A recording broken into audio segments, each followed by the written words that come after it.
kind of a bittersweet day for us. We are trading this in. However, we're excited for what we're buying. We're getting a 26 Dodge Durango 392, one of the launch editions. I mean, it's basically the old SRT 392. They just badged it as an RT, but this is a 25 Explorer ST line. We had a 22 ST, really liked it. And then we had a Ranger Raptor, and they both had the 3 liters. And honestly, the engine's kind of noisy, but what we found on this one's the 4-cylinder turbo. This one's also very noisy. I don't know if you can hear that.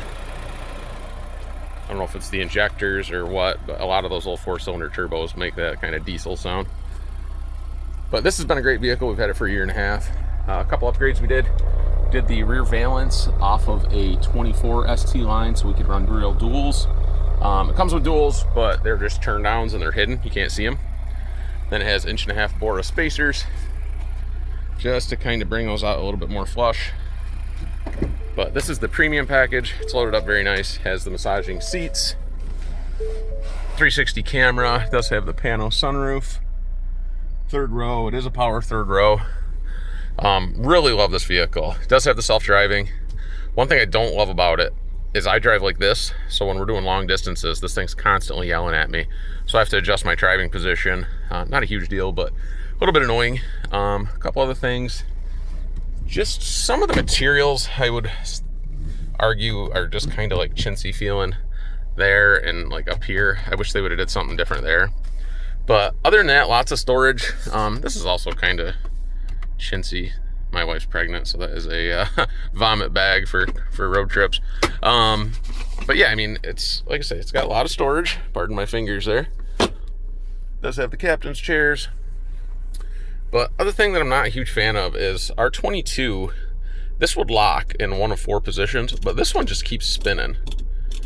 Whether you put it in park drive, it's endless. Which I don't know why that bothers me so bad. Maybe if I didn't have a 22, it wouldn't. But yeah, I mean, we're no real complaints about this. We're giving up the 360 camera. We're giving up the adaptive cruise because I didn't get the premium. It was a $7,000 upgrade, and honestly, the only thing I really felt that we were gaining that we wanted was the adaptive cruise and the sunroof, but we never used the sunroof, so we saved $7,000. And the dealership that I ordered my truck off of offered $5,500 off an order, so we ended up getting the RT 392 for like $49,830. This truck actually stickered for $54,000, which is right about where that Durango is. The Durango is like $55,000 and change. But no, we're horsepower folks. I have a RHO, possibly upgrading to a TRX or an SRT, either the 392 or SRT Rumblebee. But other features we're giving up: 360 camera, adaptive cruise, massaging seats, power 3rd row. All great features, but it's a small price to pay for, you know, almost 500 horsepower in a mom car at the same budget as a 4-cylinder Explorer. So we're gonna do our 5.5-hour trek down to Virginia, and we'll pick up the video from there. And after a 12-hour round trip to Virginia, we are back. This is the 2026 Dodge Durango RT 392 in white knuckle. It does have the blacktop package. Also has the trailer tow package. Brought the MSRP to $55,380, I believe.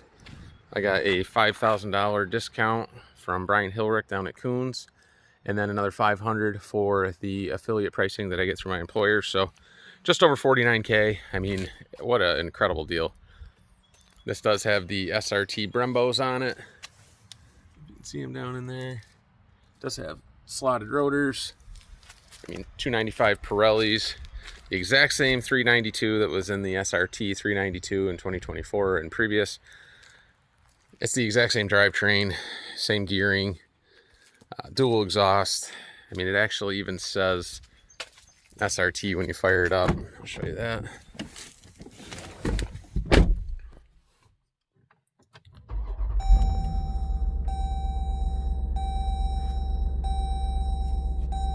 It does have the SRT pages down here. If we hit that. It's actually pretty quick. I know that in my TRX and my RHO, when you hit the SRT pages or the performance pages, sometimes it takes 15 seconds for the darn things to load. This is pretty nice. Here's all your drive modes.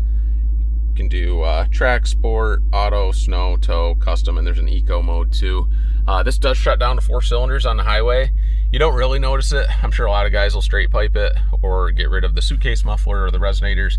It'll be more apparent there.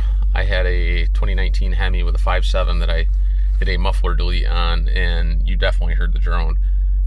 However, you can put it in sport mode and it will no longer shut down, which is pretty slick. So kind of on to, what we have here versus what we got rid of. I took a video yesterday of that Explorer. I'll probably start this video with it, but that was a premium. That was only a 4-cylinder turbo. Nothing fancy from a power perspective, but very nice from a comfort and features perspective. They had the massaging seats. This does not. That had adaptive cruise. This base model does not. If you bought the premium for $7,000, that would have it. This has just the base model Alpine stereo, which actually sounds really good. It's like a 525 watt amp, if I'm not mistaken. It does have a subwoofer. The Bang & Olufsen and the Ford, it has much better highs. So when you turn up the radio, you can hear very good sound quality. This isn't bad by any means. This has good bass, I would say on par with the Bang & Olufsen. I haven't had this all the way up because we were listening to that engine sound on the way home, to be honest. We don't have 360 camera. This has a very poor camera quality. It's always kind of been the joke with Dodge, or excuse me, with the Durango, that they haven't updated that since 2011, which I truly believe that. It gets you by. The lines do move when you turn the wheel. My wife will be driving this to work. That 360 camera is a very nice feature. The adaptive cruise, as I mentioned, was a really nice feature. I thought this came with lane keep assist. It does not. That was a bit of a bummer. More for her. Fortunately, we've only got about a 12-mile commute to work, and it is just kind of, it's 55 for about 4 miles, and then you're just going through towns. So she wouldn't really use a lot of those features at that particular commute, and we don't really take this anywhere. We have a third vehicle that we put the miles on just to keep them off, this and my RHO. But another thing that it doesn't have automatic high beams, which I know that sounds silly. Once you get used to that, that's pretty slick. I read it on the original features page when I ordered this, and it's auto leveling headlights, and I for some reason my brain misinterpreted that as auto high beams. I went back and looked last night just to see if I was missing something on the order form, and the standard features do not say automatic high beams. That's a premium feature as well. But I couldn't really justify spending $7,000. I didn't want the sunroof. Ironically, one of the things they dinged us for on that Explorer was the sunroof. When you opened it, they said it was catching a little bit because we never used it. We had it open maybe twice. So they tried to give us a little bit of a hard time about that, but it was under full warranty, so they ended up just kind of acting like it wasn't an issue, which worked out well for us. But this thing is pretty much unchanged since 2021 when they did the refresh on the interior. You're getting physical buttons for everything. You can adjust your actual temperature. It does have ventilated seats. My Explorer did not have that. Heated steering wheel, heated seats. Everything's right there. That's nice. We are expecting our first child. That's what that is. If you saw that, that's just to keep the seatbelt in the better spot so it doesn't crush the baby in the event of an accident. But with my wife going to be driving this with a car seat in the back, I think having those buttons right there, knowing exactly where they are, is a lot better rather than fidgeting through here. Especially in the winter around here, these touchscreens get really slow. I'm in New York, and my wife's had instances where she's driven to work and gotten 10 minutes from home, and it's still not blowing hot air because it'll say it's 80 degrees up here in the cabin, and it's just not blowing. So maybe it was a Ford feature, maybe it's just a downside of those touchscreens for the HVAC system, but I was not at all turned off by these being physical buttons. I know a lot of people feel that way. Because really, you're buying this for an old school, nostalgic, V8 muscle SUV. I know that sounds kind of silly because there's really not many in existence, but there's nothing out there in this price range. You could buy this without the blacktop, without the tow package, with an order discount for $46,000.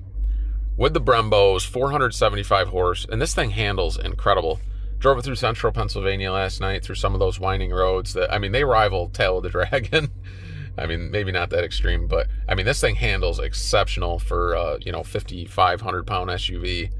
The 295 certainly helped, but it has active damping. It's all part of your modes here. You can adjust. I don't know if I can zoom in a little bit there. Just give you an idea of the things that you can actually change. Like, those are premium, options that you can adjust. My RHO has the same thing, and I mean, that's actually a lot of bang for the buck too when I start thinking about it. But when you look at the $54,000 for that Explorer versus the $55,000 for this, I got a better discount ordering this than my X-Plan gave me on that Ford. So I'm optimistic that this will probably hold its value pretty good. I do see that the SRTs that were originally, in 2024, somewhere almost $90,000. You might have actually been able to hit 90 grand on the SRT 392, depending on options.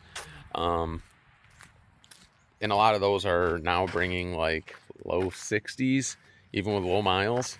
I know that's one of the points of contention with the SRT guys. They're like, oh, this will never be an SRT. Well, I completely disagree. It's more SRT than it is RT, if that makes sense. You have the entire SRT driveline. I mean, the body is 100% the same as the SRT. The only thing you're missing is like the red leather seats, which I almost think that some of the SRTs came with these seats or very close to these. You don't have the embroidering on the seat. I don't know if I showed you that. You don't have the 392 embroidering or the SRT embroidering. This did come with buckets as part of the launch, and these seats, obviously. Does have power seats, power lumbar, does have memory seats. So it's got a few nice features. It doesn't have an electronic parking brake. It's got the old school manual one, which is kind of nice, because sometimes that electronic one would come on, and if it was in a vehicle that you weren't familiar with, it might take you a second to even find the damn button, and then another couple of seconds to figure out, how to turn the darn thing off. So I guess you really got to want this type of vehicle to give up those other features. We're a little more kind of old school, personally. I mean, don't get me wrong. If someone brought me a brand new ZR1 with all the tech, or ZR1X, I would take that in an absolute heartbeat. But I still see an old Challenger Hellcat or a Hellcat Red Eye Charger. And yeah, they're old body styles. They don't have all the fancy stuff. None of them have 360 cameras, and they're still badass to me. And that's kind of what this is. We probably only keep this for a year or two. We don't keep our vehicles terribly long. I don't want to say we get bored with them, but we get excited when new things come out, and Ram is doing a lot of cool stuff. Stellantis in general. There's a new full-size Ram SUV coming out that's supposed to be Hemi-powered. Depending on if that has a 6.4, I could be very interested. Likely going to trade my RHO for a Rumblebee when they come out. Be a little tricky with the quad cab and a baby on the way, but as I said, we have a third vehicle. We have a Equinox EV RS. It was a super cheap lease, and like I say, we use that just to keep the miles off of our other stuff when we're going on longer trips or just pointless little commutes. So we can throw a baby seat in that easily as well. Really, really like this. Super happy so far. A lot of people are gonna be like, well, why didn't you just buy an Explorer ST? It's gonna run right with this thing. And there's a lot of videos that show this does have the edge in the quarter mile. If you were up in high elevation like Colorado, those twin turbos probably would make it a lot more competitive with this, or more competitive. You can definitely put a sub $1,000 tune on an ST and probably walk all over this, but you still have that 6-cylinder sound. I grew up, I'm born in the 80s, grew up in the 90s. I had Firebirds and Mustangs and all those cool throaty V8s that weren't necessarily super fast, but just what that V8 rumble kind of does to your soul. Like, you can't beat that. I don't care how many turbos you have on your 6-banger. It sounds silly. Just like that damn thing. Truck runs good, tons of power. Like, this thing is extremely powerful for what it is. 6,300 pound truck, 540 horse, gets down the road. Sounds stupid. I know a lot of people will disagree. You get on the RHO pages on Facebook, and people say, oh, I put an AFE exhaust, or I straight piped it, this and that, and they fired up, and it sounds like someone farting in a freaking tuba. It's not a cool sound, which is why I will absolutely go Rumblebee. If they offered this in a 6.4, yes, it would be slower, but honestly, when I take off from a stoplight and just kind of roll into it and hear the exhaust echo through the buildings, I'm taking that 6.4 any day of the week. A lot of people say, oh, about the Hemi-Tick this, Hemi-Tick that. I'm pretty sure in my Explorer video, I showed what that engine sounded like, that little 4-banger. It had a lot of like ticking and typerators, dieseling noises. That's your exhaust. It is warm. I went down to the post office. But I mean, you don't hear like that crazy Hemi tick and everything. And if you do, it's probably not till 60,000 or 80,000 hard miles. We change our oil regularly. And if it does start making a lot of noise, like I say, we don't keep them very long.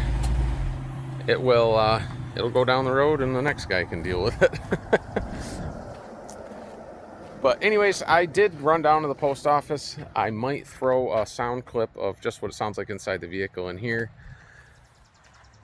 Throw that in there real quick. Just wanted to see if you can hear the engine sound inside the cab.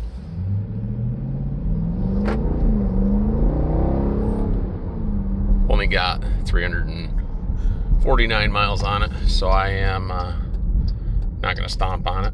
But, I mean, you definitely hear the engine in here, which is quite a bit different than the Explorer. The Explorer had like a piped-in engine sound, which actually did help a little bit, but if you knew what the thing actually sounded like, it was kind of embarrassing. But no piped in engine sound here, man. This thing's raw American V8 sound. Love it. Okay, so that's that with the RT392. Actually, you know, I mentioned that the SRT folks were kind of getting after these folks on the order forum, saying that there'll never be an SRT, and this will probably add more to the frustrations with those folks. I don't know if you can see it. This is an SRT grill emblem. Trying to get it. There we go. That's the part number. Hopefully it fits. If it does, I will make just a note in the comments section of this video. It's just replacing that Dodge. I figure it says SRT on the wheel, says SRT when you start it, SRT pages, everything else looks SRT. So what's it hurt to have that on the grill? I just want it to look a little bit more unique and I'll say premium, you know, from the front, so it doesn't look just like a little V6 blacktop, because there's a million Durangos on the road. But just, again, want this to stand out, something to be a little bit more proud of. You can light me up in the comments for up-badging a vehicle. I don't really care. I'm not up-badging a Pentastar, you know, to an RT or an SRT. It's literally the exact same truck, just rebadged. But thanks for watching, everybody. As always, I appreciate you taking the time to watch the video. I'll try to get some more videos of this soon. I really want to get 500 miles on it, maybe a little more, and then race it against that. That's 540 horse. A lot heavier, 392 gears though, so this does launch pretty hard with the turbos. But this is actually supposed to have a better 0 to 60 time, so we'll get my wife behind the wheel, or maybe somebody else, we'll see, and we'll run them and see which one prevails. But again, thanks everybody. Until the next time.